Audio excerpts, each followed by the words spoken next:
Bonjour à tous, je suis Maude et je suis donc cofondatrice et présidente de Label Emmaüs, une coopérative qui a été créée en 2016 et qui est membre du mouvement Emmaüs. Alors vous vous demandez peut-être ce qu'Emmaüs vient faire dans cet événement phare du monde de la start-up.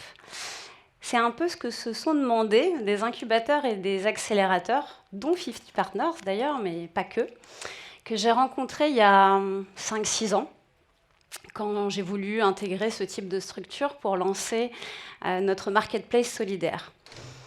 Alors tout le monde m'a très bien accueilli, a même trouvé intéressant ce projet, plutôt innovant, qui changeait.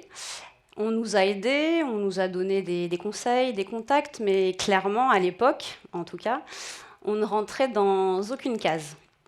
Alors c'est vrai que Label Emmaüs, c'est une coopérative. On est une structure commerciale, on est fiscalisé, mais il n'y a pas d'action. Ce sont des parts sociales. Il n'y a pas de dividendes, il n'y a pas de système de capitalisation. 100 € investis il y a 5 ans valent toujours aujourd'hui 100 €. Alors à part un petit avantage fiscal lié à ce type d'investissement, pas très intéressant pour des investisseurs classiques. Pourtant, notre activité, elle a augmenté de plus 100% chaque année, minimum, depuis 4 ans. Mais à l'époque, est-ce qu'il s'agissait vraiment seulement d'un blocage technique, juridique, financier? Est-ce qu'il n'y avait pas aussi un blocage culturel, voire même philosophique? Quand je vous dis Emmaüs, vous pensez à l'abbé Pierre? Vous pensez à la lutte contre la précarité? Vous pensez aux sans-abri? De nobles causes, toutes évidemment. Mais de là à imaginer un contre-modèle aux géants du e-commerce, il y a quand même une différence. Vendre en bric-à-brac, c'est quand même pas la même chose que faire du e-commerce. Les enjeux technologiques que ça sous-entend n'ont quand même pas grand-chose à voir avec l'habitude du numérique qu'on peut avoir dans le monde associatif. Une belle utopie, en somme. Je vous rassure, ces idées reçues, ces freins au changement, ils étaient encore plus forts, et ils sont toujours très forts au sein du mouvement Emmaüs. Pour les acteurs de ce mouvement, Emmaüs, c'est l'entraide, c'est la rencontre, la solidarité, le lien social. Bref, des termes qu'on utilise quand même assez peu quand on parle du e-commerce. Et pour autant, on avait quelque chose à défendre. Emmaüs, c'était déjà à l'époque 450 points de vente partout en France. Et Amazon existait déjà depuis plus de 20 ans. Il était peut-être temps de réagir. Mais beaucoup chez Emmaüs pensaient même que les compagnons n'étaient pas capables de faire ce travail. C'est vrai que l'informatique est quand même peu utilisée dans l'activité traditionnelle. Beaucoup de compagnons maîtrisent mal le français. Beaucoup sont issus de l'immigration. Pourtant, le taux de satisfaction de nos clients, aujourd'hui, il est très élevé. Ils sont plus de 9 sur 10 à nous recommander à leur entourage. Et ça s'est maintenu depuis 4 ans. Alors, souvent, par rapport à mon parcours, on me demande mais comment on fait pour passer d'Accenture à Emmaüs? C'est quand même deux mondes diamétralement opposés. Qu'est-ce qui s'est passé? Tu as eu une sorte de révélation? Non, alors j'ai pas vu la lumière. Je crois pas que l'abbé Pierre m'ait parlé dans mon sommeil. Tout simplement, pour moi, il n'y a pas deux mondes. Il n'y en a qu'un seul. Et on a tous notre rôle à y jouer, notre partition, pour faire en sorte que ce monde soit meilleur, à condition bien sûr de laisser de côté chacun nos idées reçues.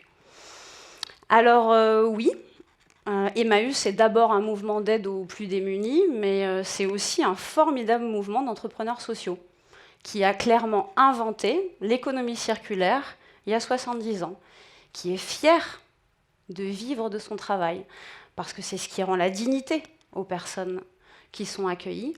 C'est ce qui assure notre indépendance, notre liberté d'accueillir qui on veut et de dénoncer les injustices telles qu'on les voit.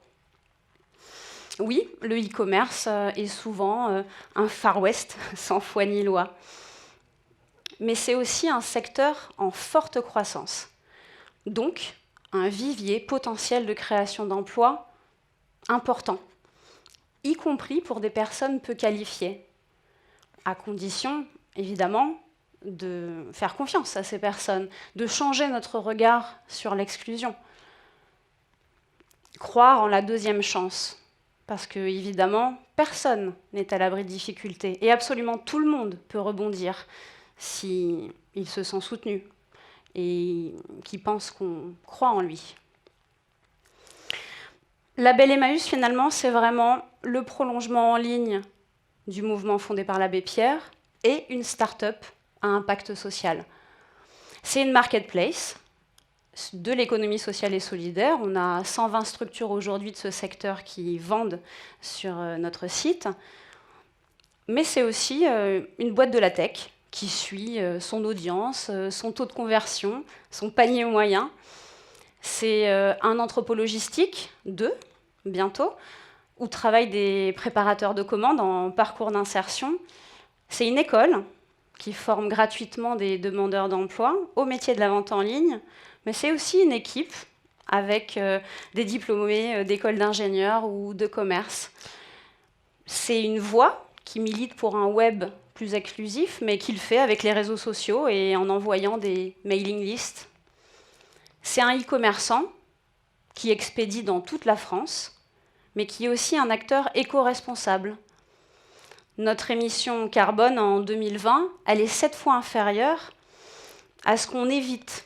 En fait, on préserve, grâce à la vente de produits d'occasion au lieu de produits neufs, grâce à l'utilisation d'emballages récupérés, grâce au choix des transporteurs, on évite 7 fois ce que nous, on émet en carbone.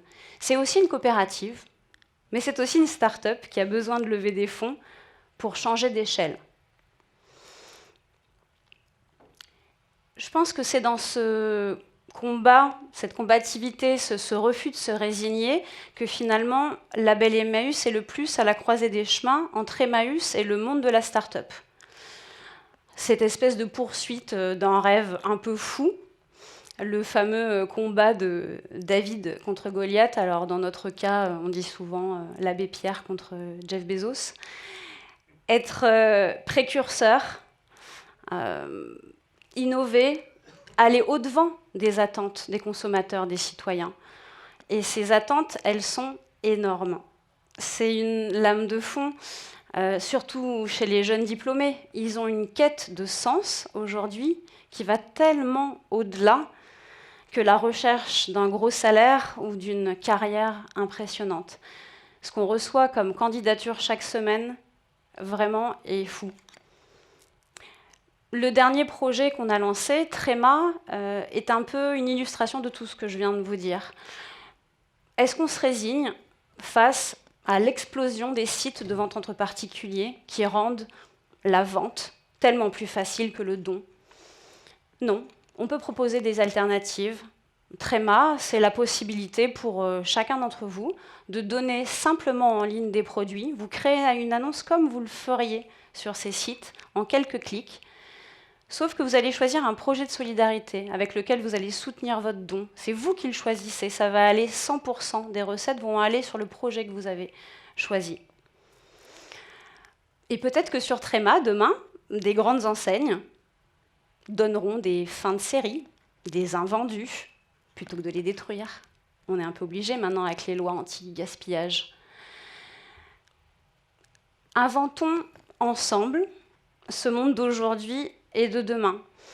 Trouvons des solutions pour produire localement, pour éco-concevoir, pour gérer la fin de vie des produits. Donnons ensemble un coup de main à ceux qui en ont besoin. Changeons notre regard sur les gens, mettons de la diversité dans nos recrutements, de l'inclusion. Et j'aurais envie de finir par une phrase de l'abbé Pierre, parce que ses propos étaient toujours si justes et en quelques mots, il résume tout. Le contraire de la pauvreté, ce n'est pas la richesse, c'est le partage. Merci.